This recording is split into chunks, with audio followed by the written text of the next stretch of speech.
of the organizers of the EndSARS protest, Rino Oduala, has withdrawn from the Lagos Judicial Panel on Police Brutality and Human Rights Abuse. Oduala is one of the representatives on the panel set up in the wake of the EndSARS protests. At a sitting on Saturday, the panel had granted approval for the return of the Lekki tollgate to the control of Lekki Concession Company (LCC). Oduala and Temitope Majakodumi, another youth representative, had criticized the decision, saying their views were not reflected in the panel ruling. In a statement released on Friday, Oduala described the development as an act of injustice, adding that she will not be part of a cover-up. She said, "My stand on the reopening of the toll gate remains clear. The state government and the private organization which operate the toll have been clear of collusions with elements allegedly deployed by the federal government to target Nigerian citizens on home soils during a time of peace without provocation. Justice have not been served, and as a representative of the Nigerian citizenry, my only recourse is to say the cause of justice. Let me be clear. I choose to honor the invitation to represent my peers and to stand as an example that any Nigerian has the right to demand accountability of elected government officials and that our institution, however flawed, can still deliver justice.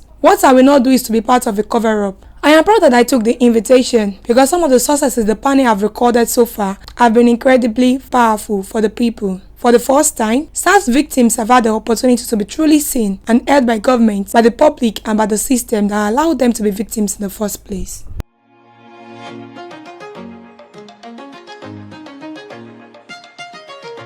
Operatives of the Economic and Financial Crime Commission (EFCC) have smashed the syndicate of alleged fraudsters who specializes in credit card fraud. The arrested suspects Daniel C. Stephen, Nesto Ezeani, Sonny Okwaraji, Sylvester E. Otua, and Jeff Ogbonaya allegedly masterminded the theft of $257,822 from a New Generation bank.